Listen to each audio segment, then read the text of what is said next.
So I just recommend people, if you have a question, just use a microphone. Ask somebody to get your mic and we'll answer your question. So I want to go back to the woman who raised the first question about SEPTA, and I'll do what I can to be as broad as possible. There's two areas where SEPTA has communicated they have concerns about impacts. One of them is construction. It's what the impacts of the construction would have on their operation, and one of them is the operation once the arena is built.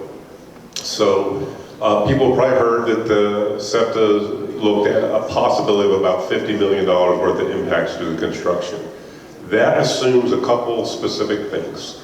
That the construction itself would require closing, shutting down operations on tracks, and it would require shutting down platforms, okay?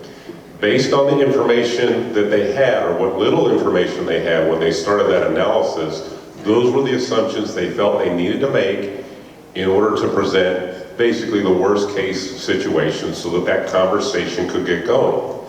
The Sixers, since then, have been very clear they have no intention of undertaking a construction method which requires either of those two things.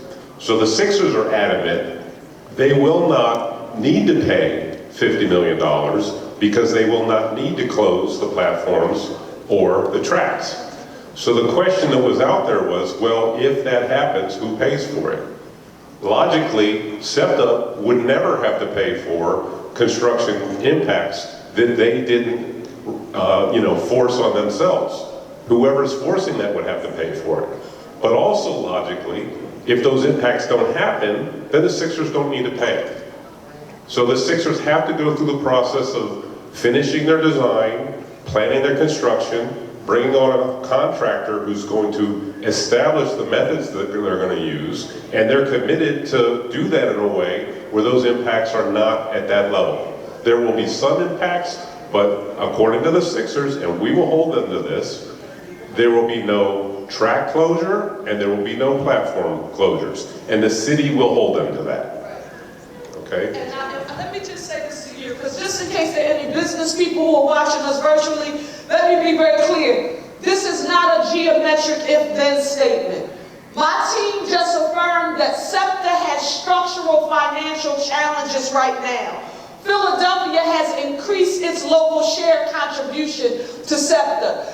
Governor Shapiro just gave us a flex funding lifeline, but we know we have a structural problem there. Any capital adjustments required, it was just affirmed that the Sixers would be responsible. That's capital.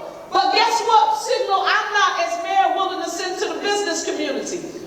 Think about this. Company I'm trying to get in Maryland or in Delaware, I want them to relocate in the city. And they have 5,000 employees. I just want you to think about what message we're sending. And we're telling a private firm that if you relocate to the city of Philadelphia with your 5,000 folks who are not going to drive, they're going to take mass transit. That means operations on mass transit is going to increase. So let's just say that they were moving to Market Street with their new 5,000 employees who are there. And it's going to increase ridership on the Elder Broad Street line and the regional rail. Do you think I'm going to tell that private firm that because they located their business here with their 5,000 employees that they are responsible for increased ridership on SEPTA?